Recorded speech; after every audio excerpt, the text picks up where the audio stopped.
भारत अभी transformation phase से गुजर रहा है।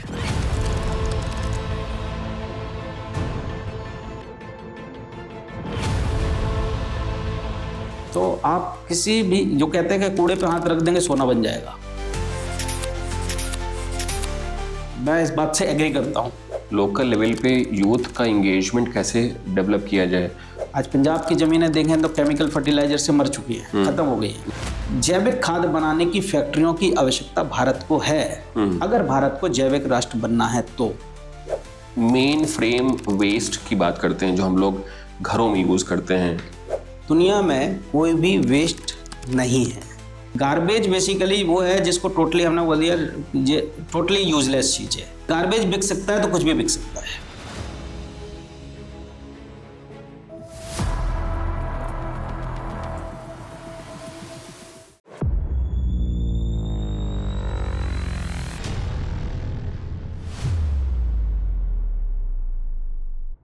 दोस्तों, जीटी लॉग पॉडकास्ट के इस एपिसोड में एक बार फिर से आप सब लोग का स्वागत है। मैं आपका होस्ट अनुराग वाजपेयी, मेरे साथ में आज के गेस्ट प्रवीण नायक जी। बहुत बहुत स्वागत है sir. Thank you. Praveen Nayak ji garbage clinic के को फाउंडर हैं और आपको जानकर बहुत हैरानी होगी कि before starting this venture he was into IT और या सॉफ्टवेयर फील्ड में काम करते थे। दोस्तों, जैसे हम सब लोग को पता है 2 अक्टूबर 2014 को जैसे प्रधानमंत्री मोदी जी ने स्वच्छ भारत अभियान की नींव रखी और उस हिसाब से जिस तरह से ओपन डेफिकेशन को हटाया या इस तरह के एक्टिविटी को शुरू किया गया और इसके साथ साथ सॉलिड वेस्ट मैनेजमेंट या प्लास्टिक वेस्ट मैनेजमेंट, इन सब चीज़ों पे भी काम करना का योजना शुरू हुई। जिस क्षेत्र में गार्बेज क्लिनिक काम करती है ये क्षेत्र बहुत ही सराहनीय है। बहुत सारे लोग इस क्षेत्र में काम करना नहीं भी चाहते थे बिफोर सम टाइम, बट जैसे गवर्नमेंट के इस तरीके के अभियान से बहुत सारी अपॉर्चुनिटीज़ भी पैदा हुई हैं और उस तरीके से बहुत सारे चैलेंजेस भी इस क्षेत्र में काम करने के आते हैं। तो आज का जो डिस्कशन है वो बहुत ही इम्पॉर्टेंट है और हम सब लोग जानना चाहते हैं प्रवीण नायक जी के बारे में, कैसे गार्बेज क्लिनिक की उन्होंने संरचना शुरू की और किस हिसाब से जो ये ऑर्गेनाइजेशन है वो गवर्नमेंट को, प्राइवेट सेक्टर में या बहुत तरह के जो क्षेत्र हैं उसमें काम कर रही है। तो सर बहुत बहुत स्वागत है एक बार फिर से। Before we start we certainly want to understand the concept that you have initiated. It's a very novel concept. थोड़ा सा अपने बारे में बताएं और फिर अपनी संस्था के बारे में हमारे लिसनर्स को बताएं। बहुत बहुत धन्यवाद वाजपेयी जी। मेरा नाम प्रवीण नायक है और मैं गार्बेज क्लिनिक के नाम से संस्था को रन करता हूँ। गार्बेज क्लिनिक जैसा नाम से एकदम क्लियर है कि हमारे घर से जो निकलने वाला कूड़ा है, दुकानों से निकलने वाला कूड़ा है, इंडस्ट्री से निकलने वाला कूड़ा है, इस कूड़े का हमें इलाज करना है। तो ये एक जो कॉन्सेप्ट है ये अंडर स्वच्छ भारत अभियान के ही मिशन को आगे बढ़ाने के लिए हम लोगों ने तैयार किया था। मेरा बैकग्राउंड जो है वो सॉफ्टवेयर इंजीनियरिंग का है, इंफॉर्मेशन टेक्नोलॉजी का है। बीटेक करने के बाद इलेक्ट्रॉनिक्स एंड टेलीकम्युनिकेशन में मैं विप्रो इन्फोटेक लिमिटेड के लिए काम करता था और इंडिया में एक बड़ा नाम है दुनिया में, मिस्टर एलन मित्तल साहब, वो एक रिफाइनरी प्रोजेक्ट कर रहे थे भटिंडा पंजाब के लिए। तो मैं उसमें आईटी डिपार्टमेंट में मेरी रिपोर्टिंग थी, मैं और मतलब उसमें मेरा अपना काम एज ए नेटवर्किंग इंजीनियरिंग का था। अंबिकापुर एक जगह है छत्तीसगढ़ में, उसी समय मोदी जी ने स्वच्छ भारत अभियान लाल किले से लॉन्च किया था। अंबिकापुर छत्तीसगढ़ में एक डिस्ट्रिक्ट प्लेस है जिसकी आबादी लगभग 2 लाख के आसपास है। वहाँ की जो कलेक्टर थी उस समय, तत्कालीन collector IAS Ritu Sen madam. Ritu Sen madam ने कुछ आईएएस आदिवासी महिलाओं को इकट्ठा करके उस शहर को कचरा मुक्त बनाया था, अंबिकापुर छत्तीसगढ़ को। और ये पूरे देश में पहला जीरो वेस्ट शहर बन के निकला जिसको लगातार अभी तक कंटिन्यूअसली राष्ट्रपति अवार्ड मिलता है। ये देश का सबसे स्वच्छ शहर कहलाता है। अच्छा। मेरा जाना हुआ, चूंकि अंबिकापुर मेरी ससुराल है, मेरा जाना हुआ अपनी मिसेस को लेने के लिए और तब मैडम से मुलाकात हुई और ये संज्ञान में था, ये दिमाग में आया कि चलो कभी हम भी इस तरीके से काम रिटायरमेंट के बाद करेंगे। तभी नौकरी के दरमियान ही उस समय दिल्ली में एक ऐसी घटना घटी जिससे थोड़ा सा मन खराब हुआ।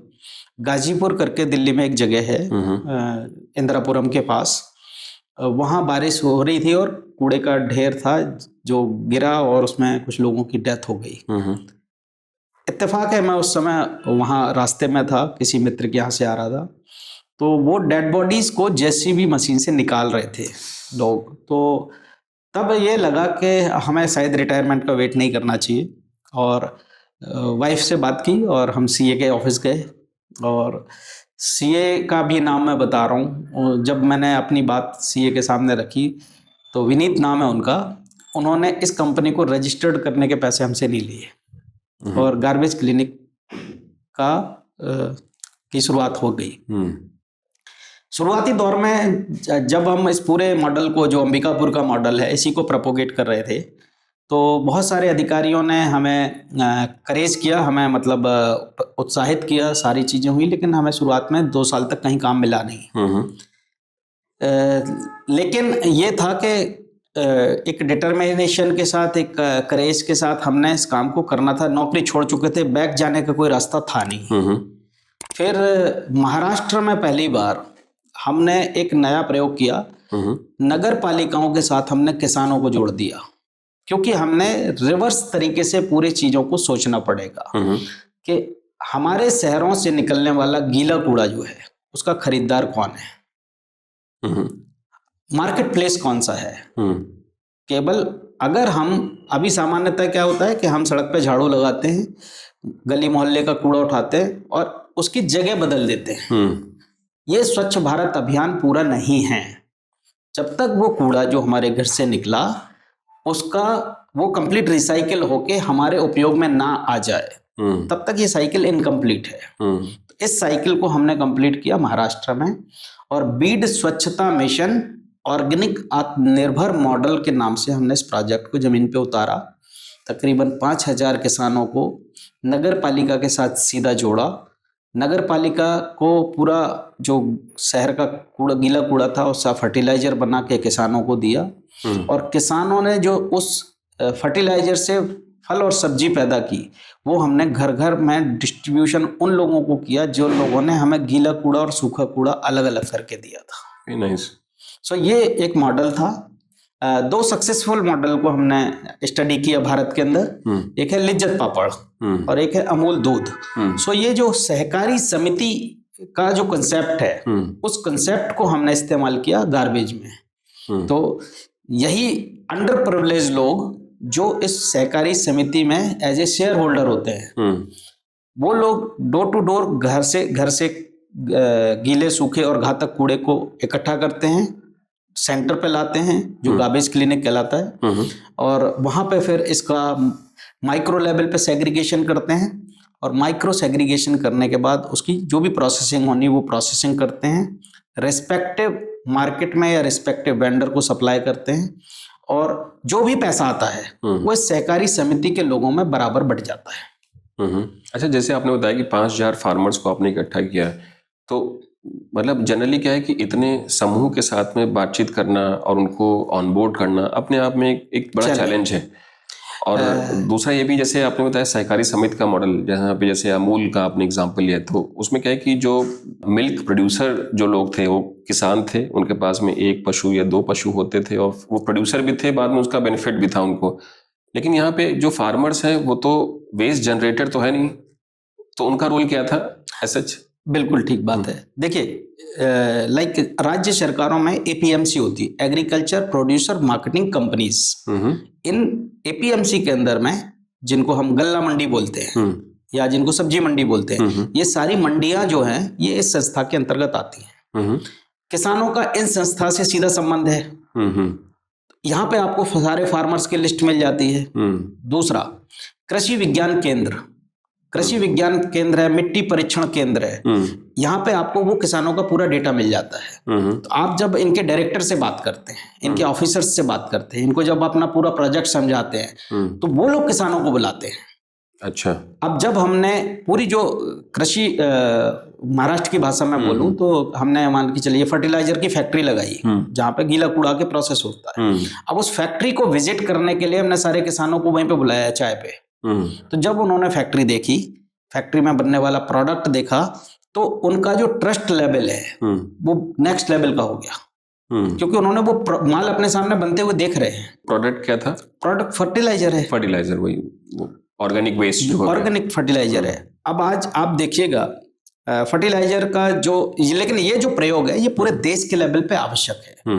हमें भारत के अंदर ग्राम पंचायत, नगर पंचायत, नगर पालिका लेवल पे, महानगर लेवल पे तो संभव नहीं हो सकता है, लेकिन up to the district level ऐसी जैविक खाद बनाने की फैक्ट्रियों की आवश्यकता भारत को है। अगर भारत को जैविक राष्ट्र बनना है तो सो कितना बड़ा मार्केट आ गया। अब इन फैक्ट्रियों के संचालन के लिए यूथ की आवश्यकता है जो मैनेजमेंट कर सके। जो बेरोजगार लोग हैं या जो गरीब लोग हैं, अंडर प्रिविलेज लोग हैं, वो लोग इसमें एज ए जो टोटल कोऑपरेटिव बॉडी तैयार होनी है उनकी आवश्यकता है। यानी एक डिस्ट्रिक्ट लेवल पे तकरीबन 400 से 500 लोगों की आवश्यकता है। कितना बड़ा है। अगर आप हम पैन इंडिया पे देखते हैं तो कितना बड़ा एक एम्प्लॉयमेंट जनरेशन का प्लेटफॉर्म है। और सीधा सीधा गीला कूड़ा क्या हो रहा है, रिसोर्स में कन्वर्ट हो रहा है। अब रिसोर्स की कॉस्ट देखते हैं। आज की डेट में आप देखते होंगे, कई बार न्यूज में आपने देखा होगा, किसानों को फर्टिलाइजर के लिए लाठीचार्ज हो गया, किसानों को यूरिया मिल नहीं रहा है, क्योंकि हमारी बहुत सारी डिपेंडेंसी ऐसे फर्टिलाइजर के ऊपर है जिसमें कंपोनेंट ऐसे हैं जो इंडिया में होते ही नहीं है। लाइक यूक्रेन से कहीं से मटेरियल आ रहा है, कहीं से आ रहा है। तो क्या हम अपने इन हाउस भारत के अंदर जो गीला कूड़ा जो बर्बाद जा रहा है, क्या हम उसको फर्टिलाइजर में कन्वर्ट नहीं कर सकते? और ये वो फर्टिलाइजर है जो वास्तव में जमीन को चाहिए है। आज पंजाब की जमीनें देखें तो केमिकल फर्टिलाइजर से मर चुकी हैं, खत्म हो गई हैं। तो ये जो फर्टिलाइजर है, ये फर्टिलाइजर की कॉस्ट वर्सेस जो केमिकल फर्टिलाइजर है लगभग कम से कम नहीं तो 1/4 से भी सस्ता है। अगर वो बोरी आपकी 1200 रुपए की आती है तो ये बोरी आपकी 250 रुपए की आती है। तो हम कहीं ना कहीं वो भूमि, वो जमीन जो बर्बाद हो रही है, बंजर हो रही है। लाइक मैं आपको बात करूं, जो हमारा गोबर है या इसी से निकलने वाला लिक्विड फर्टिलाइजर है, आप किसी भी जमीन पे डाल दीजिएगा। अभी आपने ODF की बात की, हो क्या रहा है, जब भगवान ने पूरी दुनिया को बनाया तो उन्होंने 2 लोग बनाए, एक बनाया इंसान या प्राणी, दूसरी बनाई वनस्पति। और ये तय करके भेजा था कि जो वनस्पति का एक्सट्रैक्ट है, फल फूल तना, ये जो भी है ये इंसान के काम आएगा। और जो ह्यूमन एक्सट्रैक्ट है या एनिमल या पशु पक्षियों का, इनका जो एक्सट्रैक्ट है वो वनस्पति के काम आएगा। हमने गलत कर दिया, हमने क्रूड अर्बनाइजेशन कर दिया, हाई राइज बिल्डिंगें बना दी, और जो ह्यूमन एक्सट्रैक्ट है उसको सेप्टिक टैंक में बंद कर दिया। तो वो खेतों में जा ही नहीं पा रहा है, वो वनस्पति को मिल नहीं रहा है। ये जो अनबैलेंसिंग हुई है इसको हमें समझना पड़ेगा और इसी में हमें बिजनेस को भी देखना पड़ेगा। तो आज जो सेप्टिक टैंक में है जो ह्यूमन एक्सट्रैक्ट है उसको साइंटिफिक तरीके से प्रोसेस करके उसको फर्टिलाइजर बना के किसानों को देना है। So this is the whole thing जिसके ऊपर गार्बेज क्लिनिक काम कर रही है। सरकार की पॉलिसीज भी फेवर में हैं और आपके जैसे इंस्टीट्यूशंस के माध्यम से ये देश को भी बताने की आज आवश्यकता है कि हम अपने गांव में ही बिजनेस कर लें, हम अपने जो है टाउन में ही बिजनेस कर सकते हो, वहां पे भी अपॉर्चुनिटीज हैं, वहाँ कूड़ा भी है, वहाँ इस टाइप से जो लिक्विड वेस्ट है जिसको हम बोलते हैं वो भी अवेलेबल है और अपॉर्चुनिटीज भी है। बहुत अच्छी बात कह रहे हैं आप। मुझे 2-3 क्वेश्चन है मेरे, जैसे कि आपने ये जो सहकारी समिति के हिसाब से बताया, फिर आपने एक और पॉइंट रेज किया कि लोकल लेवल पे यूथ का इंगेजमेंट कैसे डेवलप किया जाए।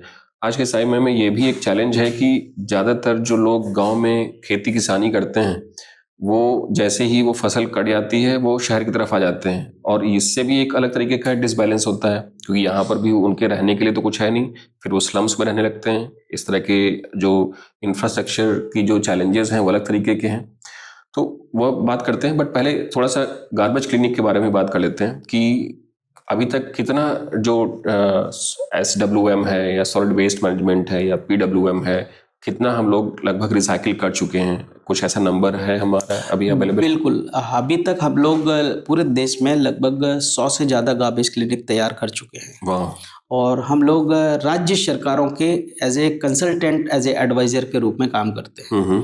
तो पूरे बंगाल में अभी हम लोगों ने लगभग 128 म्यूनिसिपैलिटीज़ को ट्रेन करने का मैंडेट था हमारे पास, जिसमें लगभग 68 म्यूनिसिपैलिटीज़ के ऑफिसर्स को, उनके जो स्टाफ हैं उनको हमने 3 डेज़ की पूरी इन हाउस ट्रेनिंग कि उनको इंफ्रास्ट्रक्चर कैसे बनाना है, मशीन्स कौन सी लगानी है, जो इसको MRF सेंटर बोलते हैं, मटेरियल रिकवरी फैसिलिटी सेंटर्स, इन सेंटर्स का ऑपरेशन कैसे करना है, ऑपरेशन के लिए लोगों का डिप्लॉयमेंट कैसे करना है, उनका ट्रेनिंग कैसे करना है, ये पूरा कंप्लीट हमने अभी लगभग 1 साल के अंदर बंगाल के अंदर किया है।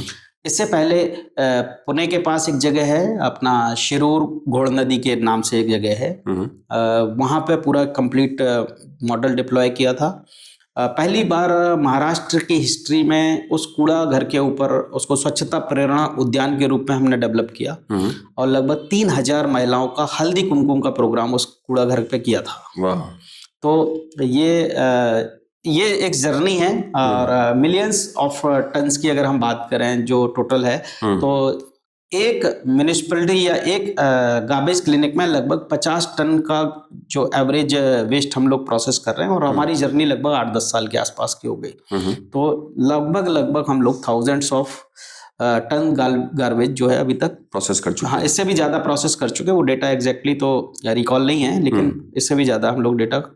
और ये इसके अलावा जो बल्क वेस्ट जनरेटर्स हैं, एक्चुअली क्या है, जब ये सॉलिड वेस्ट मैनेजमेंट के रूल अभी इंडिया में अप्लाई हुए हैं, लोगों को अभी जागरूकता नहीं है, तो आप जो भी कैंपस साइज पूरे देश के अंदर कोई भी कैंपस जो 5000 मीटर या इससे बड़ा है या वो पर डे लगभग 100 किलो या इससे ज्यादा गार्बेज जनरेट करता है, उनका गार्बेज म्यूनिसिपैलिटी को ट्रीट नहीं करना है। यह मैंडेट है कि जिसका ये कैंपस है वही इस गार्बेज को ट्रीट करेगा। 5000 स्क्वायर मीटर से बड़ा या 100 केजी से ज्यादा 100 केजी या 100 केजी से ज्यादा 100 केजी 100 केजी। तो ये एक बहुत बड़ी अपॉर्चुनिटी है इंडिया के यूथ के लिए। आपने अगर वेस्ट मैनेजमेंट का काम सीख लिया, अब इसके अंदर सारे कॉलेज आते हैं, यूनिवर्सिटीज आते हैं, रेलवे स्टेशन आते हैं, बस स्टैंड आते हैं, सिविल लाइन आता है, पुलिस लाइन आता है, मिलिट्री सेंटर्स आते हैं। तो ये एक बहुत बड़ा स्कोप है। किसी भी छोटे शहर में भी कम से कम इनकी तादाद 20-25 से ज्यादा ही होती है। तो ये वो सेंटर्स हैं जिनको ऐसे प्रोफेशनल्स की आवश्यकता है। तो ऐसे सेंटर्स हम लोग जो बल्क वेस्ट जनरेटर्स को हैंडल कर रहे हैं, इनकी संख्या पूरे देश में लगभग 500 से भी ज्यादा है। तो और कोई भी बल्क वेस्ट जनरेटर जो है वो लगभग 400-500 kilo garbage per day generate करता है, सारे 5 स्टार होटल से। और अभी तक कितने लोग मतलब आपकी संस्था में एंगेज्ड हैं लगभग? देखिए, एक डिस्ट्रिक्ट प्लेस पे लगभग 500 के आसपास वो लोग हैं जो हमसे प्रत्यक्ष रूप से जुड़ते हैं, जो समिति के सदस्य होते हैं। और लगभग 100 से ज्यादा गार्बेज क्लिनिक अगर हम लोग बना चुके हैं, तो ये डेटा आपके सामने। और अभी तक लगभग टोटल इन 10 सालों की जर्नी में 3500 के आसपास टोटल छोटी बड़ी वर्कशॉप हम लोगों ने की होंगी। 3500? हाँ, अभी रिसेंटली जो टोटल पूरे देश से लोगों ने गार्बेज क्लिनिक को नोटिस किया है इन लगभग 6 महीने के अंदर वो संख्या लगभग 10 मिलियन से ज्यादा है। 1 करोड़ से ज्यादा लोगों ने गार्बेज क्लिनिक को देखा, समझा, और लगभग 3500 लोगों ने गार्बेज क्लिनिक को अभी अप्रोच किया है। तो ये जो डेटा है ये दिखाता है कि लोग देश के लिए कुछ करना चाहते हैं, उनको सही डायरेक्शन चाहिए। एक और चीज बताइए, जैसे मतलब in general we see lot of rag pickers, है ना, जो कूड़ा बीनने वाले जो लोग होते हैं, या इस तरह के जो वर्क फोर्स है, सोसाइटीज़ में लोग आते हैं, कूड़ा लेते हैं, कहाँ ले जाते हैं कुछ पता नहीं है। वी अज्यूम और प्रेज्यूम कि वो कूड़ा जो है वो लैंडफिल्स में ना जा करके कहीं सेग्रीगेट होगा। आइडली तो हमें ही सेग्रीगेट करना चाहिए, but in general we see this culture is still not arrive. तो कहीं सेग्रीगेट होगा, फिर उसका निस्तारण या उसका प्रोसेसिंग होगी, और फिर उससे कुछ may be I think some valuable aspect can be processed या प्रोस्पेक्ट्स जो उससे कुछ निकलेंगे। अब जितने भी लोग हैं जो ये रैक पिकर्स हैं, ये लोगों का जो जीवन है वो भी आपकी संस्था के थ्रू इफेक्ट या इम्पैक्ट होता है? ये लोग भी उस सप्लाई चेन में हिस्सेदार हैं कहीं पे? बिल्कुल होते हैं। बेसिकली अभी रैक पिकर्स को और अच्छे लेवल पे एजुकेट करने की ज़रूरत है। हम लोग करते हैं। रैक पिकर का एक्सप्लॉयटेशन ज़्यादा है, क्योंकि वो जो हमारे घरों से मटेरियल या सड़क से निकाल के लेके जा रहा, रोड से कलेक्ट करके लेके जा रहा, वो जाता है। ये जर्नी बड़ी इंटरेस्टिंग है अगर आप सुनना चाहें तो। वो जो ये मटेरियल चुनता है तो उसका इस मटेरियल में इन्वेस्टमेंट क्या है? जीरो। उसको ये मटेरियल मिला फ्री में, सर्विस है बस। हाँ, जो भी उसकी मेहनत है। हाँ, मेहनत है। अब जब ये मटेरियल किसी नुक्कड़ पे बैठे हुए कबाड़ी के पास जाता है, तो इसको अगर हमने L1 का माना, यानी ये मटेरियल गया L3 के पास। अभी L2 की भी एंट्री होगी इसमें। अच्छा। तो L3 के पास गया। हाँ। L3 इसमें वो बंदा है जिसके पास एक जगह है बैठने की। जो रैक पिकर है इसके पास जगह नहीं थी बैठने की। ओके, ठीक है। जो L3 का बंदा है उसके पास एक जगह है, प्लस उसके पास एक तराजू है। ये उसकी दो इन्वेस्टमेंट है। प्लस वो जब घर से आया तो वो लगभग 5,000 10,000 रुपए अपनी जेब में लेके आया था, और वो इस पैसे को इन्वेस्ट करता है उस मटेरियल को खरीदने में जो सड़कों पे पड़ा हुआ था, है ना। अब उसने खरीदा, वो पहले लेवल का इन्वेस्टर की एंट्री हुई यहाँ पे। एक और लेवल का बंदा है, वो L2 लेवल का बंदा है। उसके पास क्या है? एक साइकिल रिक्शा है या एक ठेला है, और वो हॉकर है जो गली मोहल्ले में आवाज लगा के ये मटेरियल खरीद रहा है। वो भी जाके किसको दे रहा है? वो भी L3 को दे रहा है। यानी L3 लेवल के पास जो मटेरियल आ रहा है वो L1 और L2 से आ रहा है। अब L3 लेवल का जो बंदा है उसके पास कोई मशीनें नहीं है, उसके पास कोई गोडाउन भी नहीं है। उससे मटेरियल कौन खरीद रहा है? L4 वाला। L4 वाले वो लोग हैं जो डीप पॉकेट वाले हैं, जिनके पास एक बड़ा गोडाउन है, जिनके पास कुछ मशीन्स भी हो सकती हैं, उनको नॉलेज भी नेक्स्ट लेवल की है। तो जब वो L4, अब आप देखेंगे जो L1 वाले ने जो मटेरियल बेचा वो एवरेज पर, अगर मैं प्लास्टिक की बात करूं या कागज वगैरह की भी बात करूं, तो 15 रुपए किलो के रेट पे वो बेच रहे हैं। अब जब L3 वाले मटेरियल को L4 वाले बंदे ने खरीदा तो उसने ये मटेरियल खरीदा एवरेज 25 रुपए किलो। करेक्ट है। यानी आप मेरे को ऐसा कोई बिजनेस बताएं, ग्रोसरी शॉप से अगर हम कंपैरिजन कर रहे हैं, कि ऐसा मटेरियल जिसकी बाइंग प्राइस है 15 रुपए और सेलिंग प्राइस है 25 रुपए किलो, तो उसमें परसेंटेज ऑफ मुनाफा कितना हुआ? काफी है, 60-70%। और हम उसको बोलते कबाड़ी वाला, रैक पिकर। ठीक है। नाउ अब जब L4 इस मटेरियल को सेग्रीगेट करेगा, अपनी बेलिंग मशीन या जो भी उसको नेक्स्ट लेवल पे पॉलिशिंग करनी है, सारी चीजें करनी है, वो देगा L5 को, जिसके पास इसकी प्रोसेसिंग इंडस्ट्री है। वो देगा इसको लगभग 45 से 50 रुपीज kg। हालांकि उसका गोडाउन का किराया है, मैन पावर लग रही है, इन्वेस्टमेंट है, उसका पैसा भी कुछ दिन के लिए ब्लॉक होता है, ये सारी चीजें हैं। लेकिन इस इंडस्ट्री को अगर हम देखें, और ये वो इंडस्ट्री है जो भारत की सर्कुलर इकोनॉमी की बेस है, ये उसकी बैकबोन है। तो ये एक जर्नी है जो मेरा था बताने का। दूसरा रैक पिकर का क्या है? रैक पिकर को ऑर्गेनाइजेशनल स्ट्रक्चर होना भारत में बहुत जरूरी है। उनका आइडेंटिफिकेशन होना चाहिए। हालांकि सरकार की एक स्कीम है नमस्ते, उस स्कीम के अंतर्गत इसको चीजों को करना है, लेकिन कई बार इन सारी स्कीम्स का बेनिफिट एग्जैक्ट बेनिफिशियरी को नहीं मिल पाता। जैसे मैं चाहूंगा कि आप अभी EPR पॉलिसी का भी हम डिस्कशन करेंगे, जो ये पॉलिसी आई है और ये भारत में कितने बड़े बदलाव ला रही है, क्योंकि ये सस्टेनेबिलिटी और एनवायरमेंटल साइंस को काफी टेक केयर करती है, SDGs को भी टेक केयर करती है। तो इसमें जो हमारी थॉट प्रोसेस है कि इसमें EPR के जो बेनिफिट हैं वो केवल इंडस्ट्री को ना होने के बजाय रैक पिकर को भी होने चाहिए, क्योंकि वो व्यक्ति सड़कों पे पड़ा हुआ उस मटेरियल को, जो डाबर का है, जो हल्दीराम का है, इसको कलेक्ट करके कौन ला रहा है, और वो नेग्लेक्टेड है इस पूरी चेन में। तो कहीं ना कहीं उसको भी रिकग्निशन भी होना चाहिए, उसका वैल्यूएशन भी होना चाहिए, और मॉनिटरिंग बेनिफिट भी उसको मिलना चाहिए। हाँ, मतलब प्राइम शेयर होल्डर तो वही है। हाँ, एटलीस्ट कहीं ना कहीं उसको as a stakeholder government को कंसीडर करना चाहिए। तो और जैसे जो इस ऑर्गेनाइजेशन के साथ साथ कितनी और इस तरह की ऑर्गेनाइजेशन है इंडिया में जो कि काम करती हैं? क्योंकि हमें लगता है कि अगर मार्केट साइज तो इंडिया में बहुत बड़ा है, और वो मार्केट साइज जो है वो सिर्फ एक गार्बेज क्लिनिक तो सर्व कर नहीं पाएगी, there must be so many. तो एक ऑर्गेनाइजेशन जैसे बड़ी ऑर्गेनाइजेशंस में रैमकी हो गया या इस तरह के A to Z हो गया, ये ऑर्गेनाइजेशंस आपकी ऑर्गेनाइजेशंस के कंपटीशन में हैं या किस लेवल पे हैं, क्या करती हैं, कुछ सिमिलैरिटीज हैं या बिल्कुल अलग हैं? गार्बेज क्लिनिक एक कॉन्सेप्चुअल ऑर्गेनाइजेशन है। गार्बेज क्लिनिक का किसी के साथ कोई कंपटीशन नहीं है। गार्बेज क्लिनिक का कंपटीशन गार्बेज क्लिनिक के साथ है। कंपटीशन मतलब मार्केट? हाँ, डेवलपमेंट पॉइंट। मार्केट भारत के अंदर दुनिया का सबसे बड़ा मार्केट है, क्योंकि हमारी आबादी दुनिया की सबसे बड़ी आबादी में आती है। अभी शायद हम चाइना को भी पीछे छोड़ देंगे। दूसरा, हमारा खान पान भी बदल रहा है। हमारे यहाँ भी उस फैशन इंडस्ट्री आ रही है, जिस तरीके से आज की डेट में फैशन इंडस्ट्री चेंज हो रही है। तो आज फैब्रिक है, फैब्रिक इतनी तादाद में भारत के अंदर निकल रहा है, लेकिन उस तादाद में रिसाइकिल नहीं हो रहा है। अब जैसे कपड़े का ही देखें, एक कपड़े को बनने में कितनी मेहनत लगती है। पहले किसान क्या करेगा, अपनी जमीन तैयार करेगा, फिर बीज बोएगा, फिर कपास आएगा उसके अंदर, फिर कपास को तोड़ा जाएगा, फिर वो मंडी में जाएगा, मंडी में जाने के बाद फिर कहीं वो मिल में धागा बनेगा, फिर धागा से कपड़ा बनेगा। और यहाँ पे एक अगर दिल्ली के अंदर ही देखें तो कितनी शर्ट पर डे निकल रही हैं, कितने जीन्स पैंट पर डे निकल रहे हैं।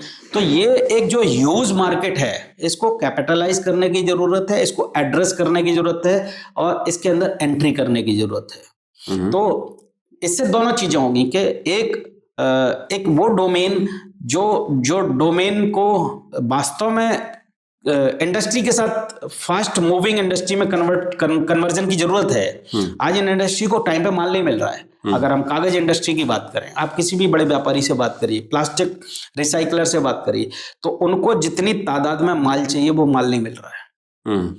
तो ये पूरी सप्लाई चेन जो है, इसको फॉर्मलाइज करना पड़ेगा, करने की जरूरत भी है।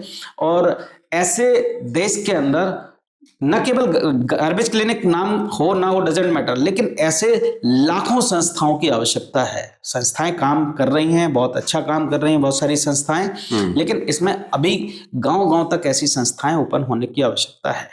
मतलब मार्केट तो डेवलपमेंट इसी तरह के प्रोसेस बिल्कुल होगा, बिल्कुल होगा।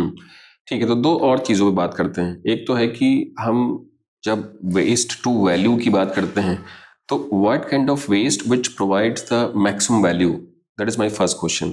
द सेकंड इज कि इन जनरल प्रैक्टिस में हम इस बिजनेस को बहुत फैसिनेशन के साथ नहीं देखते हैं। In general we don't see much of the, may be I think the top notch entrepreneur working in this area. सभी को मे बी चिप्स में काम करना है, किसी को सॉफ्टवेयर में काम करना है। आप सॉफ्टवेयर से इस इंडस्ट्री में आए हैं तो कुछ ना कुछ सर्टेनली लेकर के ही आए होंगे। बट इन जनरल जो फैसिनेशन है या एक्साइटमेंट है कि ये इंडस्ट्री में ऐसे कौन से बिजनेस मॉडल हैं जो कि may B I think multiplier effect ला सकते हैं। तो दूसरा उस पे है कि मतलब बिजनेस मॉडल्स पे बात करेंगे, कैसे कैसे इस इंडस्ट्री को आप देख रहे हैं बहुत क्लोजली। शायद इन जनरल हमारी जो ऑडियंस है या हम लोग बहुत ज़्यादा वाकिफ नहीं है। हम लोग बिल्डिंग्स में काम करते हैं, इंडस्ट्री में क्या करते हैं, we understand a typical category of the waste generation, और उसका जो डिस्पोजल प्रोसेस है वो हम समझते हैं। But I think you deal with diversity of the waste. तो पहले तो वही बताइए कि जो which category of the waste which provides the maximum value, वो कौन सा है? देखिए, अभी क्या है कि जो वेस्ट है, नॉर्मली हम ध्यान देते हैं कि बहुत ज़्यादातर लोगों की नज़र होती है प्लास्टिक में बहुत ज़्यादा मार्जिन्स हैं। प्लास्टिक हर जगह बिक जाता है, जल्दी बिक जाता है, कबाड़ी भी जल्दी खरीद लेता है। तो यस, जो प्लास्टिक है, प्लास्टिक की वैल्यू है। लाइक इसमें अगर हम एलडी की बात करें, अलग टेक्निकली अगर मैं बताऊं, लो डेंसिटी प्लास्टिक है। जो बिस्लरी की बॉटल्स हैं, जिस पैकेज में वो आती है, अगर 20 बॉटल है तो किसी एक पैकेज में आती है वो, तो वो सबसे ज़्यादा वैल्यू रखती है। अभी आज की डेट में उसकी 65 से 70 रुपए किलो के आसपास का रेट होगा। बिस्लरी की जो बॉटल्स हैं, इंडस्ट्री में जब ये जाती है तो इसकी 48 रुपीज़ के आसपास की कॉस्टिंग आ जाती है, पर केजी की बता रहा हूँ मैं आपको। और आप बात करें जो प्रीशियस मेटल्स हैं, आज भारत के अंदर क्या है, नई पॉलिसीज आई हैं तो इलेक्ट्रिकल व्हीकल्स की बात हो रही है और आ भी रही है। इलेक्ट्रिकल रिक्शा आ गया, अभी मोबाइल्स के अंदर जो बैटरीज हैं, इतने तादाद में मोबाइल बन रहे हैं, तो इनके अंदर जो मेटल्स लगती हैं या मेटल्स की रिक्वायरमेंट है, वो उनको प्रीशियस मेटल्स बोलते हैं या रेयर मेटल्स बोलते हैं। ये रेयर मेटल भारत में मिलती ही नहीं है। अभी जरूर मध्य प्रदेश में कटनी के पास एक माइन कोई आइडेंटिफाइड हुई है, लेकिन भारत को अभी इनकी जरूरत है। तो अभी बैटरी वेस्ट का जो आपने बताया हाई वैल्यू रिटर्न इसके ऊपर है, इलेक्ट्रॉनिक वेस्ट का हाई वैल्यू रिटर्न है। तो ये वो वेस्ट है जो आपको बहुत वैल्यू देते हैं। अभी मैं ऑर्गेनिक की ही बात करूं, हम कच्चा नारियल यूज करते हैं, कोको पानी पीते हैं और वो नारियल हमने फेंक दिया, अभी हमारे लिए उसकी कोई वैल्यू नहीं है। लेकिन अगर आपको इसकी प्रोसेसिंग करके इसमें से क्वायर निकालते हैं और कोकोपीट है, तो आज कोकोपीट का जो प्राइस है, आप नॉर्मल अगर नर्सरी पे जाएं तो 50 रुपए के आसपास का पर केजी का रेट है, और अगर अमेजोन से आप लेते हैं तो लगभग आपका 100 रुपए 150 रुपए तक का रेट है। तो कच्चा नारियल फ्री ऑफ कॉस्ट मार्केट के अंदर पड़ा हुआ है, सड़कों पे पड़ा हुआ है, नालियों में भी पड़ा हुआ है। अगर हम इसको 2-3 रुपए किलो के रेट पे भी बाय करें, 4-5 रुपए किलो इसकी प्रोसेसिंग पे भी खर्च हो जाए, इलेक्ट्रिसिटी, लेबर और इस सब चीजों में, यानी प्रोडक्ट अगर हमारा 10 रुपए किलो का भी बनता है भाई दबे, तो भी आप देखिएगा उसकी कॉस्टिंग कितनी जा रही है, 40 रुपए किलो। और नर्सरी में बड़े, और उसको पैकेजिंग और ब्रांडिंग करके बेचा जा सकता है, उसमें कोई स्मेल भी नहीं आनी है। तो इसको भी अगर ऐसे लोग हैं जो अपना एफपीओ बना लें, फार्मर प्रोड्यूसर्स ऑर्गेनाइजेशन, क्योंकि वो अल्टीमेटली क्या कर रहे हैं, वो फार्मिंग से रिलेटेड काम है, तो इस अपॉर्चुनिटी को इनकैश कर सकते हैं। एफपीओज के लिए सरकार की बहुत अच्छी नीतियां आ गई हैं, उनको बेनिफिट ले सकते हैं वो लोग, अपने खेत में भी लगा सकते हैं, क्योंकि इसमें कोई पोल्यूशन और इन सब चीजों का भी ज्यादा झंझट नहीं है। तो कहीं ना कहीं हमें इन सारी चीजों में अपॉर्चुनिटी खुद ढूंढनी पड़ेगी। अभी आप कपड़े का कलेक्शन करना चालू कर दें, कपड़े के कलेक्शन के बाद उसको केवल बेल बना दें, तो आज भीलवाड़ा में रिक्वायरमेंट है, पिलखुआ करके एक जगह है दिल्ली के पास, वहां पे रिक्वायरमेंट है। आपका सोनीपत पानीपत के पास बहुत सारी लूम्स फैक्ट्रीज लगी हुई हैं, उनको जरूरत है। तो एक्सप्लोर करेंगे, अपॉर्चुनिटी है, इनकेस करने का अवसर है, और भारत अभी ट्रांसफॉर्मेशन फेज से गुजर रहा है। तो आप किसी भी, जो कहते हैं कि कूड़े पे हाथ रख देंगे सोना बन जाएगा, मैं इस बात से एग्री करता हूँ। हाँ, वो बात बिल्कुल ठीक है। पर जैसे आपने ई वेस्ट कैटेगरी का जिक्र किया, बहुत सारे बार क्या होता है, जैसे हमारी जो डेमोग्राफी है, ऑल्दो कंज्यूमर ड्रिवन डेमोग्राफी है, ये बहुत सारा हम लोग जो डिमांड करते हैं बहुत सारे डिफरेंट कैटेगरी को उसमें। तो जब ई वेस्ट की बात करते हैं तो हम लोग इन जनरल माइंडसेट के साथ करते हैं कि अगर जो चीज़ चल रही है उसको सालों सालों तक किसी न किसी तरह रिपेयर करते हुए चलाते रहें, तो बाय डिफ़ॉल्ट हम लोग अपनी जो वैल्यू ऑफ द इक्विपमेंट है, अप्लायंस है, उसको उसके टाइम फ्रेम से भी ज़्यादा हम लोग यूज़ करते रहते हैं। बट क्या हमारे यहाँ पे इस तरीके के अभी भी देखा जाए तो बहुत सारे, जितने भी हाउस होल्ड, सबके यहाँ पे बहुत सारे अप्लायंसेस रखे हुए हैं, शायद वो यूज़ नहीं है। इन जनरल देखा जाए तो किचन में या कहीं और स्टोर में पुराने अप्लायंसेस हम लोग निकालने की भी आदत है कि हो सकता है कि यूज़ हो जाए, उसकी वैल्यू है। दूसरा एक रीज़न जो मुझे ऐसा लगता है क्यों नहीं निकालते हैं, क्योंकि उसकी जो वैल्यू है वो उस कस्टमर को या उस हाउस होल्ड ओनर को मिलती नहीं है उस समय, और ये एक बहुत बड़ा चैलेंज भी है।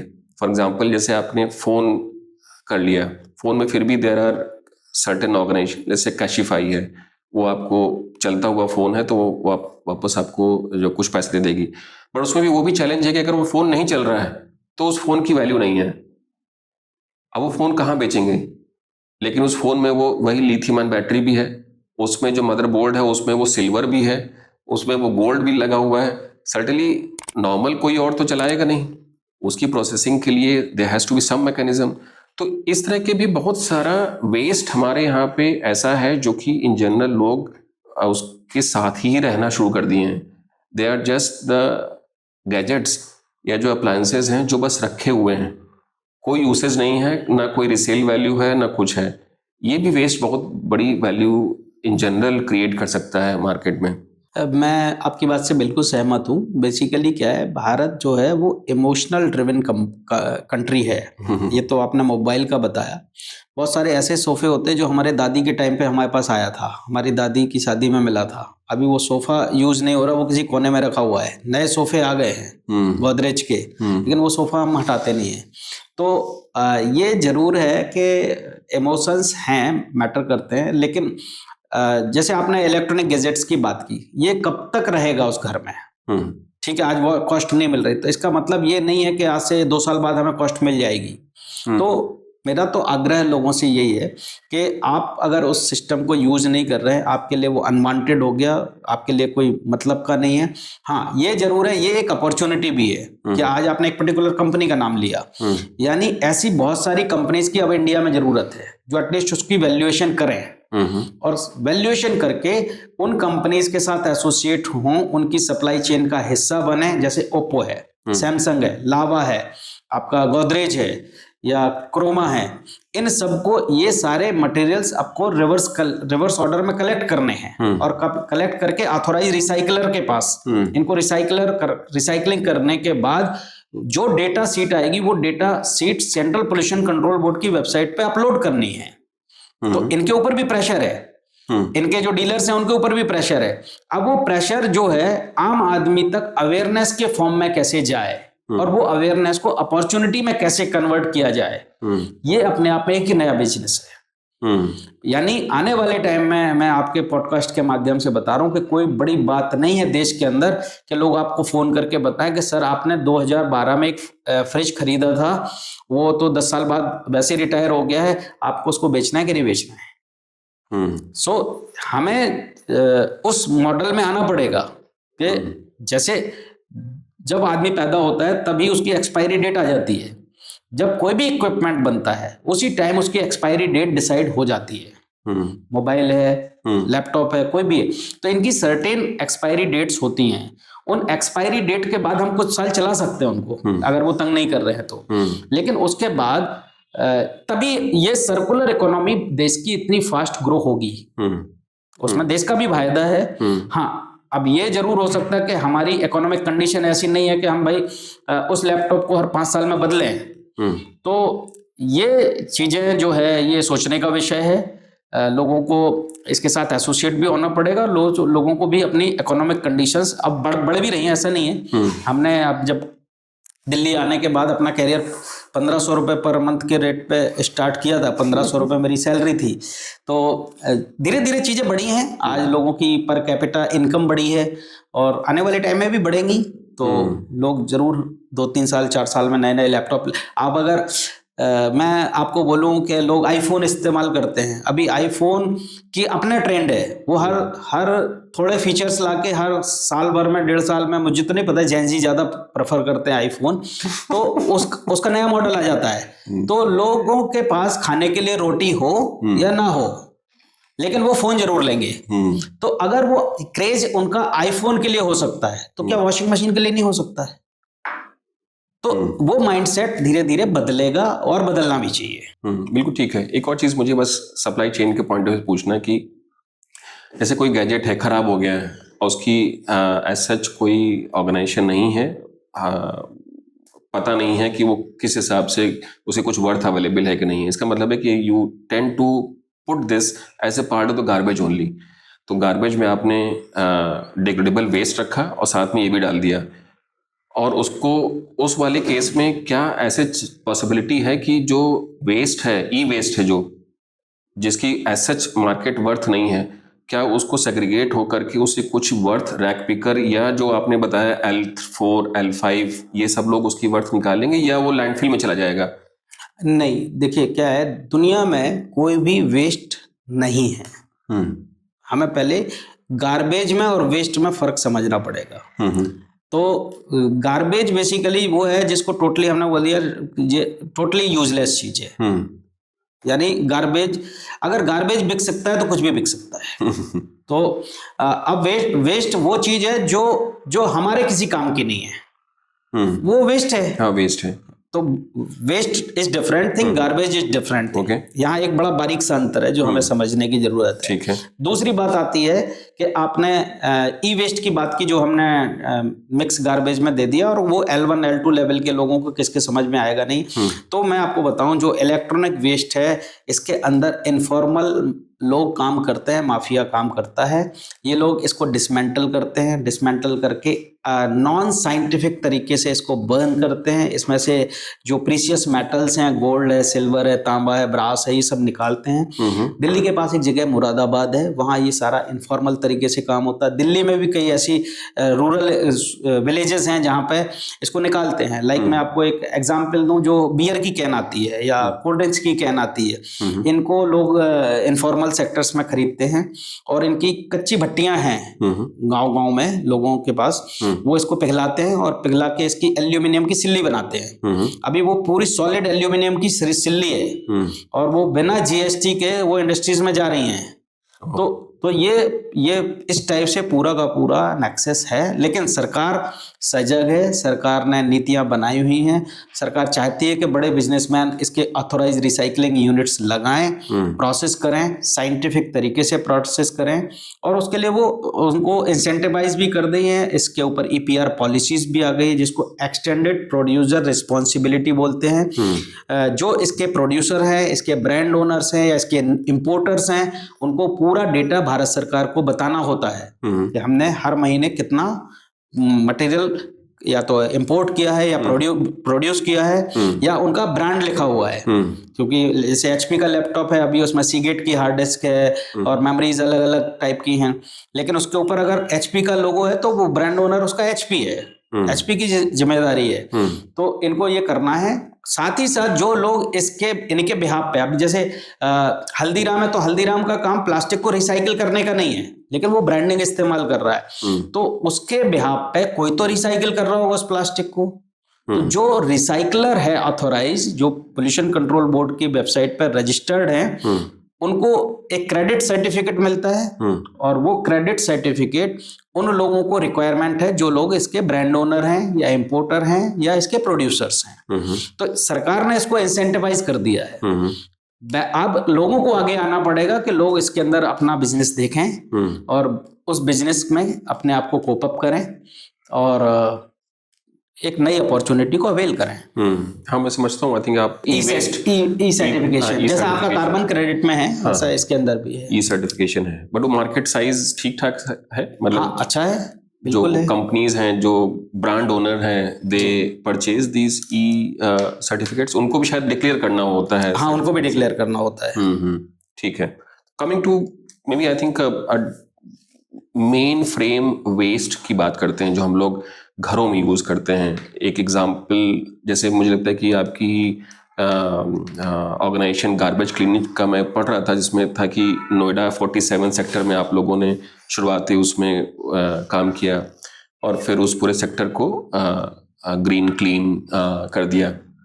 इन जनरल आप देखिए, इंदौर का नाम बहुत है, आपने एक दूसरा नाम भी हमें बताया, अंबिकापुर। बट ये मॉडल्स कितने सालों से जा रहे हैं, हर साल इन 2-3 शहरों को पुरस्कार भी मिलता है, बट ये मॉडल रेप्लिकेट नहीं हो पा रहे हैं अनफॉर्चुनेटली। कुछ ना कुछ इधर उधर करके हो भी रहा होगा कुछ काम, ऐसा नहीं है कि कुछ नहीं हो रहा है, बट शायद जो मतलब जो स्पॉटलाइट इंदौर को मिली है वो ऐसा कुछ और जगह पे नहीं मिली है। मुझे याद है, मुझे लगता है जब यहाँ पे गाजियाबाद को भी एक बार इस तरह से कुछ पुरस्कार मिला। इस तरह की चीज़ें मिलती हैं, बट अगर आप गाजियाबाद में जाएं और देखें तो बहुत सारे ऐसे स्पॉट्स हैं जहाँ पे मतलब you really feel that the space is really filthy. तो ऐसे सिचुएशन में मतलब कैसे इस तरीके की जो प्रोसेस है उसको कैसे रेप्लिकेट करें, कैसे बढ़ाएं, क्या इंसेंटिवाइज करें, इन्फोर्स करें। जब आप इंदौर जाएं तो आप देखिए तो बिल्कुल क्लियरिटी से दिखता है कि वो बहुत एक स्वच्छ शहर है, उसमें आपको इन जनरल आपको गंदगी नहीं मिलती है, लोग भी उस तरह से बिहेव कर रहे हैं, सरकारी संस्थाएं भी उस तरह से बिहेव कर रही हैं, जो वहाँ पे वेस्ट का जहाँ पे डिस्पोजल की प्रोसेस है वो बिल्कुल क्लियर है, क्लीन है, सब कुछ है सब जगह पे। उसके अलावा जब मैं और किसी शहर को देखता हूँ तो मतलब शायद वैसा बेहतर एग्जाम्पल नहीं दिखता है। उस तरह की सिचुएशन क्रिएट करने के लिए क्या चाहिए, मतलब कितने लोग, मतलब कौन कौन से स्टेक होल्डर को क्या क्या रोल प्ले करना चाहिए आइडियली? देखिए, इसमें जो सबसे बड़ा रोल होता है वो होता है सिटीजन्स का और एडमिनिस्ट्रेशन का। तो बेसिकली देखा जाए तो 3 मेजर स्टेक होल्डर हैं। नंबर 1 एडमिनिस्ट्रेशन, दूसरा आ जाता है जो पॉलिटिकल लीडरशिप है वहाँ की, उसके अंदर कितना विल पावर है, और तीसरा आती है वहाँ की पब्लिक। तो अगर ये केमिस्ट्री बिल्कुल सही रेशियो में अगर आ जाती है तो उस शहर का ट्रांसफॉर्मेशन होने से दुनिया की कोई ताकत रोक नहीं पाएगी। अभी जो चीज़ें आपने बताई हैं, जैसे आपने इंदौर का एग्जाम्पल लिया, अंबिकापुर का नाम लिया, तो इनमें ड्राइव एक ऑफिसर ने शुरू की, लेकिन उस ऑफिसर ने सिटी को आगे किया। तो आप देखेंगे ना, ये इंदौर मॉडल किसी का एक का मॉडल नहीं है, किसी ऑफिसर का मॉडल नहीं, वो पब्लिक का मॉडल हो गया और पब्लिक ने उसको अडॉप्ट कर लिया, पब्लिक ने उसको अपना प्रेस्टीज इशू बना लिया। तो जब तक कोई भी शहर अपना पब्लिक अपना प्रेस्टीज इशू नहीं बनाएगी, तब तक वो मॉडल सक्सेस होगा नहीं। नंबर 1। नंबर 2 जो आपने इसमें बात की थी कि बाकी रेप्लिकेट क्यों नहीं हो पा रहे हैं। रेप्लिकेट करने के लिए चूंकि कोई एक मॉडल जरूरी नहीं है कि एज इट इज किसी दूसरे शहर में रेप्लिकेट हो जाए, क्योंकि इसमें बहुत सारे फैक्टर्स होते हैं। डेमोग्राफी है, वहाँ की पब्लिक का एजुकेशन लेवल क्या है, ये सारे फैक्टर्स होते हैं। तो इसका पूरा एक स्टडी करके, और इसमें हैंड होल्डिंग के लिए जो टीम रिक्वायरमेंट है, जैसे इंदौर है, अभी इंदौर की जो टीम है वो इंदौर से तो मोबिलाइज नहीं हो सकती ना, वो तो इंदौर में ही काम करेगी। अब उसमें केवल एक सिंगल पर्सन काम नहीं कर रहा, वो पूरी एक यूनिट है जिसमें 1000-2000 ऑफिसर्स काम कर रहे होंगे। जैसे अगर अंबिकापुर की मैं बात करूं तो अंबिकापुर में लगभग मान के चलिएगा कम से कम 40-50 लोगों की टीम है जो अंबिकापुर को पूरा नीट एंड क्लीन करके रखी हुई है। तो ऐसी टीम किसी दूसरे शहर में जाके कैंप करे 6 महीने के लिए, और जो लोग एक्सपोजर विजिट के लिए जाते भी हैं, जैसे अंबिकापुर पूरे देश से लोग गए, म्यूनिसिपैलिटी के लोग, या इंदौर लोग जाते हैं, अभी वो 2-3 घंटे में, 4 घंटे में, या 2-4 दिन के अंदर वो चीज सीख के नहीं आ सकते जो अंबिकापुर इंदौर 10 साल से कर रहा है। कितना आप नोट्स बना के कितना क्या कर लेंगे। तो वो चीज जहां मुझे लगता है कि वो हैंड होल्डिंग के लिए जो प्रोफेशनल्स टीम की जरूरत है, वो भारत के अंदर अभी कम है, उनकी वो एक बहुत बड़ा गैप है। दूसरा, जिस तरीके से भारत के अंदर अर्बनाइजेशन हुआ, जिस तरीके से पॉपुलेशन ग्रोथ हमारी है, उस तरीके से वो अर्बन इंफ्रास्ट्रक्चर हमारे पास है ही नहीं जो इस कैपेसिटी के वेस्ट को हैंडल कर सके। लाइक जैसे मैं अपने हम नोएडा की ही बात कर रहे हैं। अभी नोएडा को बसे हुए इतने साल हो गए, नोएडा देश की 100 विंडो कहलाता है, लेकिन क्या नोएडा के पास इतनी क्वांटम वेस्ट को हैंडल करने की फैसिलिटीज हैं? नहीं है। तो यही तो अपॉर्चुनिटी है। मतलब अगर आपके पॉडकास्ट को इंडिया के बड़े बिजनेसमैन लोग देख रहे हो तो यही तो अपॉर्चुनिटीज है। और नोएडा जैसे भारत के अंदर कितने शहर हैं? तो केवल गवर्नमेंट ये काम नहीं कर सकती, क्योंकि गवर्नमेंट अकेले नहीं कर सकती, क्योंकि गवर्नमेंट बदलती रहती है, ऑफिसर्स बदलते रहते हैं। तो ऐसे मॉडल्स कंट्री को जरूरी हैं, और जो छोटे लेवल पे जो लोग चाहते हैं, जिनके बजट कम है या छोटे बिजनेसमैन हैं, वो छोटे छोटे शहरों को अडॉप्ट करके ऐसे इस तरीके से अपनी केमिस्ट्री गवर्नमेंट के साथ बना सकते हैं। तो इसको एक अपॉर्चुनिटी के तरीके से देखेंगे तब हम शायद वेस्ट की प्रॉब्लम को एड्रेस कर पाएंगे। दूसरा, गवर्नमेंट को भी ये करना पड़ेगा कि उनको, और गवर्नमेंट ने किया भी है। आज अगर हम गार्बेज के ऊपर, कूड़े के ऊपर पॉडकास्ट कर रहे हैं, मतलब कहीं ना कहीं देश की सोच में परिवर्तन आ रहा है। अदरवाइज इस सब्जेक्ट को लेके हम एक बड़े ऑफिस में बात नहीं कर रहे होते।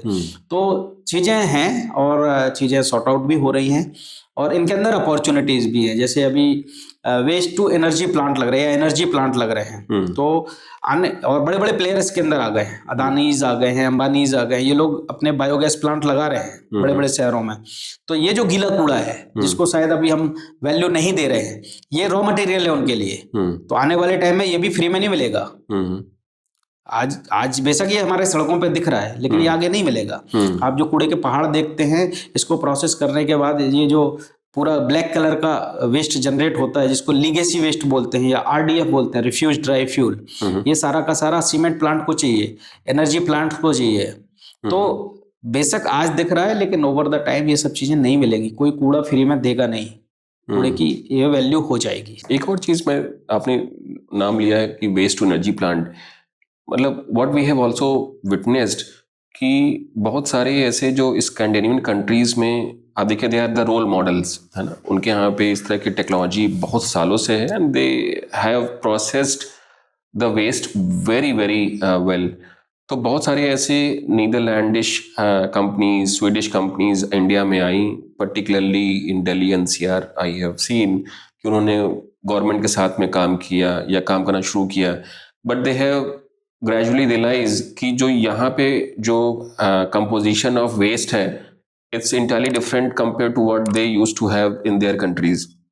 और इसीलिए उनका जो मॉडल है या जो प्रोसेसिंग के जो प्रोसेस है दे फेल्ड। और उनका ज़्यादातर कंपनीज आई हैव सीन कि उन्होंने अपना जो 3-4 साल काम किया, दे रियलाइज दैट शायद यहाँ पे 2-3 चीज़ों का इशू है। एक तो शायद जो ह्यूमन बिहेवियर है, non segregation of the waste के कारण, और दूसरा है जो वेस्ट की जो कंपोजिशन है वो भी डिफरेंट है। और फिर उन्होंने अपना बस्ता जो है पैक किया और फिर वो वापस घर चले गए। What is the specific reason जो waste to energy plant successful नहीं हो पा रहे हैं इन जनरल यहाँ पे? मैं बिल्कुल आपकी बात से 1000% सहमत हूँ कि हम बाहर की टेक्नोलॉजी को भारत में इम्पोज करेंगे तो नहीं हो पाएगी। क्योंकि भारत की जो यूरोपियन कंट्रीज हैं, जो दूसरे कंट्रीज हैं, उनकी पॉपुलेशन कम है, उनका जो लाइफ स्टाइल है वो डिफरेंट है, उनका वेस्ट का प्रोफाइल अलग है। स्टेपल फूड यूज करते हैं वो। हमारा जो कूड़ा है, हमारा कूड़ा भी प्योर नहीं है। मतलब अगर मैं बोलूं तो हमारा कूड़ा भी प्योर नहीं, हमारा कूड़ा भी मिक्स है। तो कूड़ा जब तक मिक्स है उसमें कोई ताकत नहीं है। कूड़ा जहां सेग्रीगेट हो गया वो कूड़ा अपनी ताकत दिखा देगा। तो भारत में अभी जो सेग्रीगेशन वाला लेवल है वो उसमें टाइम लगेगा, और जब तक टाइम लगेगा तब तक ये waste to energy plant Bharat के अंदर सक्सेस नहीं होंगे। इंडिया में अभी जितने लगे हैं उनका सक्सेस रेट बहुत कम है, नेग्लिजिबल है। लेकिन यही इसका सॉल्यूशन भी है। मेट्रो सिटीज की मैं बात करूं, मैं अपने अनुभव के आधार पर बता सकता हूं आपको कि लगभग आपका जो डिस्ट्रिक्ट लेवल है, यानी 3 लाख तक की पॉपुलेशन वाले शहर में किसी बड़ी मशीनों को लगाने की कोई जरूरत नहीं है। अच्छा। It is the waste of money. 3 lakh तक की पॉपुलेशन के जो डिस्ट्रिक्ट लेवल के शहर हैं वहां वेस्ट मैनेज बड़े अच्छे तरीके से मैनेज हो जाएगा। कमी है माइक्रो प्लानिंग की। इन लोगों के पास क्या है, इनका फोकस होता है मशीन लगाने के ऊपर। मशीन की जरूरत नहीं है। हाँ, आप बेसिक इंफ्रास्ट्रक्चर तो जरूरत है, लेकिन आपके पास क्या माइक्रो प्लानिंग है? तो वो माइक्रो प्लानिंग अगर हमने कर ली तो हमारा घर से कूड़ा सेग्रीगेटेड फॉर्म में आ जाएगा। और एक बार कूड़ा हमने हाउस अरेस्ट कर लिया, घर पे सेग्रीगेटेड फॉर्म में ले लिया और उसका ट्रांसपोर्टेशन भी सेग्रीगेटेड फॉर्म में ले गए, तो वो फिर मनी में कन्वर्ट हो जाएगा। आपको एड्रेस करना है या म्युनिसिपैलिटी को एड्रेस करना है केवल हैजार्डस वेस्ट, जैसे बच्चों के डायपर हैं, सैनिटरी पैड्स हैं, डेड एनिमल्स हैं, इन सब चीजों को एड्रेस करने के लिए बस उसको सोल्यूशन चाहिए। गीला कूड़ा कोई प्रॉब्लम नहीं है, सूखा कूड़ा कोई प्रॉब्लम नहीं है, ये दोनों पैसे हैं। और तीसरा बात आती है जो यूजर चार्जेस। अभी बहुत सारे लोगों को मिथ है कि मैंने प्रॉपर्टी ली है, मैंने हाउस टैक्स दिया हुआ है, अब मैं कूड़े के एवज में भी पैसे क्यों दूं? तो लोगों को जागरूक होना पड़ेगा कि जब ये नियम और कानून बने थे उस समय भारत में कूड़ा कोई समस्या नहीं थी। अब कूड़े के नियम आए हैं, उनको उठाने में, उनको ले जाने में, उनको प्रोसेस करने में खर्चा होता है। और ये खर्चा, ये जिम्मेदारी बनती है उन लोगों की जो लोग कूड़ा पैदा कर रहे हैं। ये क्लियर कट लिखा हुआ है नियमों के अंतर्गत। सॉलिड वेस्ट मैनेजमेंट के रूल 2016 ये बोलते हैं कि जिसने कूड़ा पैदा किया उसी को अपना कूड़ा खत्म करना है। लाइक अगर मेरी उम्र 50 साल है, पर डे भारत के अंदर 350 ग्राम कूड़ा पर पर्सन पर डे पैदा करता है, यानी पर कैपिटा वेस्ट का जनरेशन जो भारत में है वो 350 ग्राम है। तो अगर मैं 50 साल में 365 का मल्टीप्लाई कर दूं और 350 का मल्टीप्लाई कर दूं तो इतना ग्राम, और उसमें 1000 का मल्टीप्लाई कर दूं तो इतना किलो कूड़ा जो है वो मैंने पैदा किया। सॉरी भाग दे दूं उसमें, तो इतना किलो कूड़ा मैंने पैदा कर दिया। अब मैं अपने आप से पूछूं कि मैंने खत्म कितना किया, तो हम में से देश के 150 करोड़ लोग ये आंसर नहीं करेंगे कि उन्होंने कूड़ा कितना खत्म किया। हमारा काम है पैदा करने का। हम ये सोचते हैं कि कूड़ा हमारे घर से निकला, अब जिम्मेदारी नगर पालिका की है। ऐसा नहीं है। नगर पालिका की जिम्मेदारी केवल उस कूड़े को 20% कूड़े को निपटाने की है जो कूड़ा हैजार्डस की कैटेगरी में आता है। बाकी गीला कूड़ा आप अपने घर में कंपोस्ट बनाइए, सूखा कूड़ा आप अपने रिसाइकलर को बेच दीजिए। सो दिस इज द रूल। अब लोगों में अवेयरनेस नहीं है, तो इसलिए जो कंपनियां अपना बिस्तर बांध के गई हैं वो इसलिए गई हैं कि उन्होंने पहले भारत को स्टडी नहीं किया। अगर वो स्टडी करते तो उनकी फिजिबिलिटी रिपोर्ट ही फेल हो जाती। हाँ, अब ये जरूरी है कि हम ऐसे छोटे मॉडल्स बनाएं, लेकिन चूंकि दिल्ली जैसी जगह में या बॉम्बे जैसी जगह में ये चीज संभव नहीं है कि लोगों के पास इतनी जगह नहीं है या शहर के अंदर इतनी जगह नहीं है, और लोगों के अनुभव भी वैसे रहे हैं। अभी जिस तरीके से हमने गार्बेज क्लिनिक का एग्जाम्पल दिया, अभी कहीं पे भी वेस्ट मैनेजमेंट की बात आएगी तो लोग वहां पे लाठी डंडे लेके खड़े हो जाएंगे। लोग वहां पे सेंटर, क्योंकि उनके अनुभव 50 साल के वैसे ही थे। इसलिए लोगों का इस पूरे प्रोग्राम से भरोसा उठा हुआ है। पहले वो भरोसा लाना बहुत जरूरी है। तो वेस्ट मैनेजमेंट बड़ा अच्छा सब्जेक्ट है, बड़ा मतलब अगर इसको देखा जाए तो इसमें बड़ा मान सम्मान भी है, ऐसा नहीं है। शुरुआत में जरूर आपको, जब आप जाते हैं इस इंडस्ट्री में, तो लोग मजाक उड़ाएंगे, लोगों का अपोज भी आएगा, घर का भी अपोज आएगा, लेकिन इसके लिए चाहिए है डेडिकेशन और पैशन। तो वो अगर है तो आपको आगे बढ़ने से कोई रोक नहीं सकता। Very nice. डेडिकेशन पैशन की आपने बात की, तो मैं आपका पहला जो पॉइंट आपने रेज किया था उस पर आता हूँ। आपने बताया कि जो मॉडल आपने इनिशिएट किया इन मुंबई, दैट वाज अ सहकारी समिति मॉडल के थ्रू इस तरह से स्टार्ट किया, लोगों को जोड़ा और फिर शुरू किया। बट प्राइवेट सेक्टर के पॉइंट ऑफ व्यू देखें तो अगर मॉडल इतना ही ल्यूक्रेटिव है तो फिर हम यही एक्सपेक्ट करते हैं कि there are lot of opportunities, as you mention, opportunities हैं तो फिर प्राइवेट सेक्टर को भी आना चाहिए। Any specific model which you feel कि प्राइवेट सेक्टर जो है उस पर पार्टिसिपेट कर सकता है, can build a good model, business model, जिससे इस तरह की जो एक्टिविटीज़ हैं वो उसको थोड़ा सा एक्सेलरेशन मिल सके। एक तो है कि बड़े बिजनेस हो गए, रैमकी जैसे हो गए, और एक है सहकारी समिति जैसे। बट इंडिया में इतनी डाइवर्सिटी है और इतना बड़ा है कि आपको बहुत सारे तरीके के मॉडल्स भी और प्लान करने होंगे।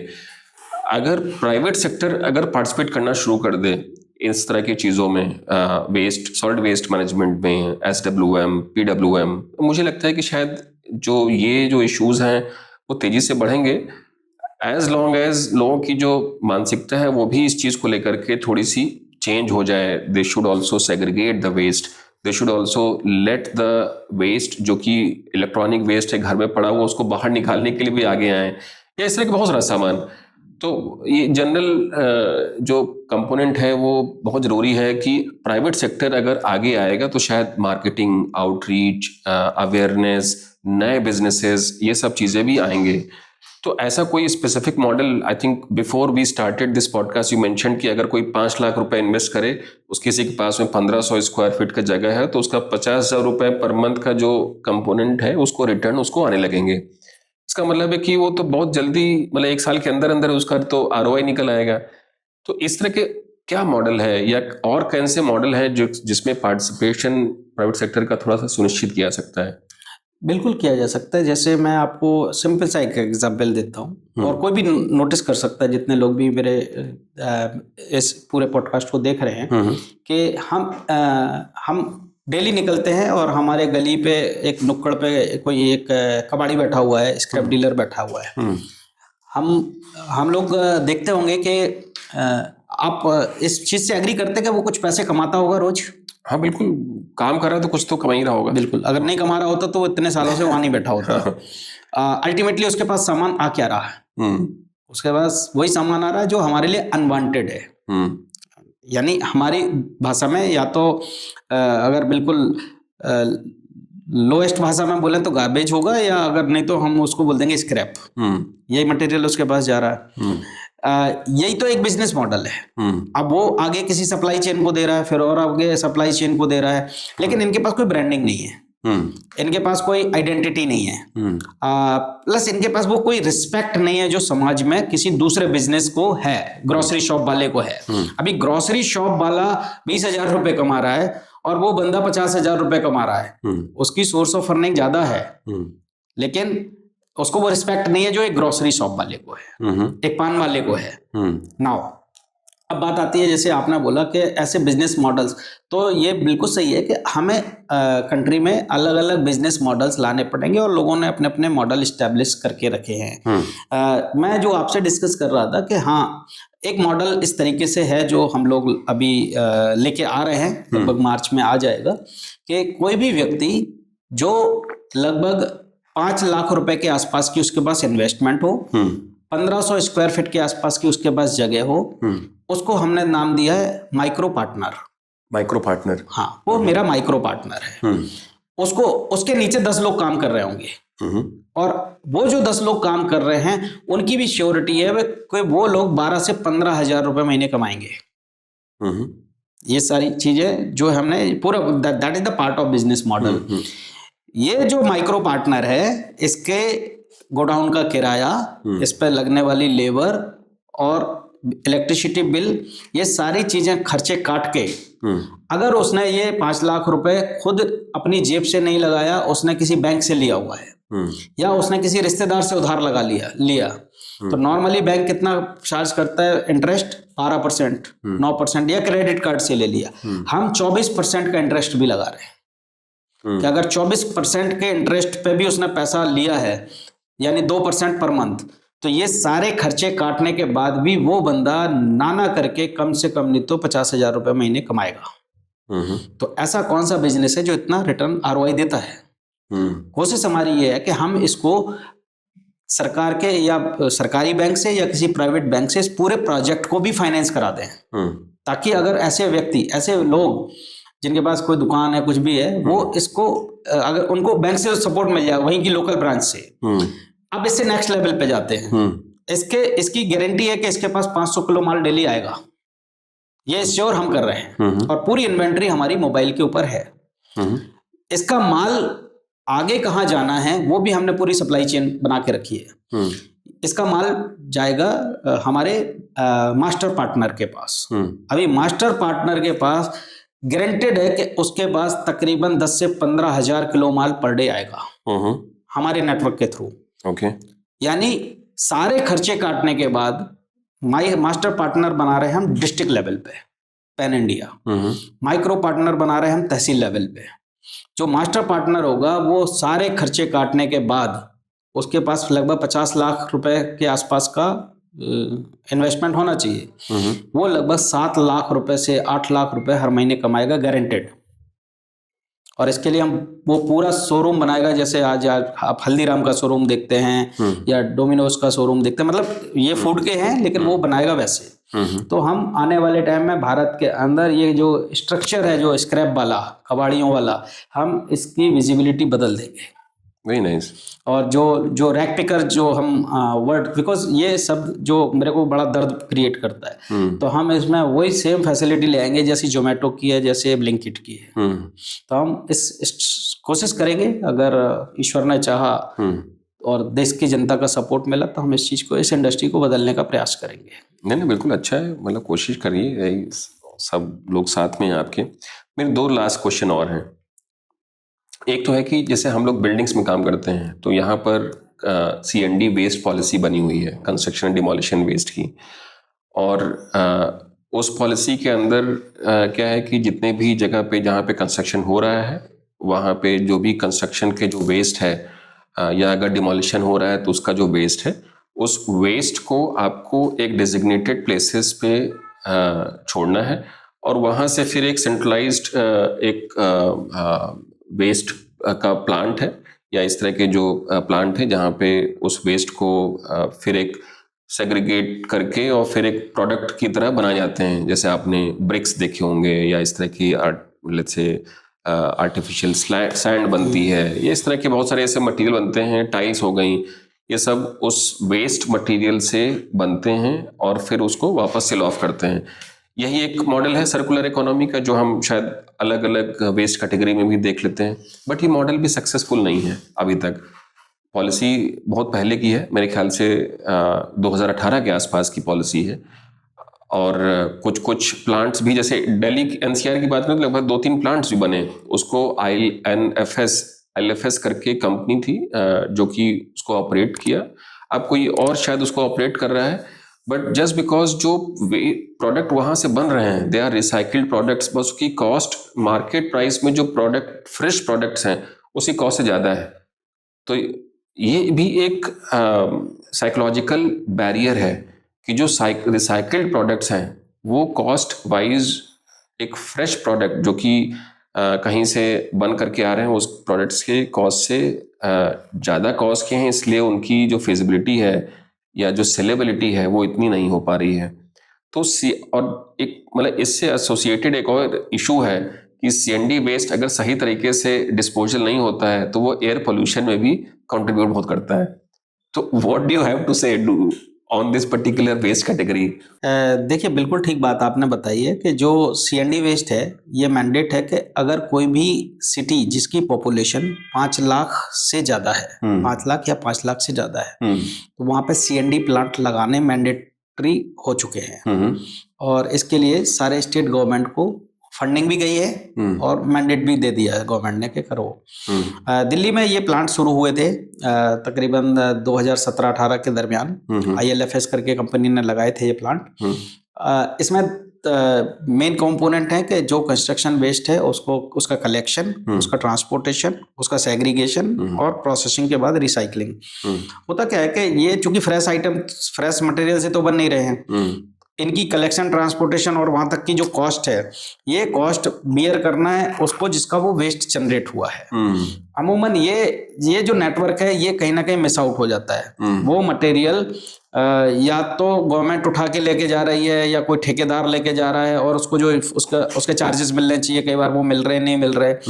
दूसरी चीज, इन प्लांट को जो जिस लेवल पे ऑपरेट होना चाहिए वो उनका ऑपरेशनल मैकेनिज्म भी उतना फंक्शनल नहीं है। तो जब वो प्रोडक्ट बन के निकल के आ रहे हैं, चूंकि वो रॉ मटेरियल उनके लिए वो वाला डंप वाला मटेरियल है, और प्रोडक्ट जब बनता है तो उसकी कॉस्टिंग ज़्यादा होती है।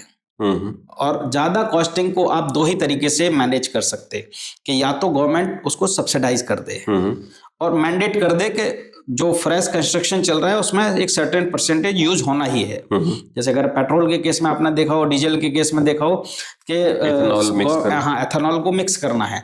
सेम प्लास्टिक के केस में आ गया कि आपको इतने % रिसाइकल्ड दाने का इस्तेमाल करना मैंडेट है।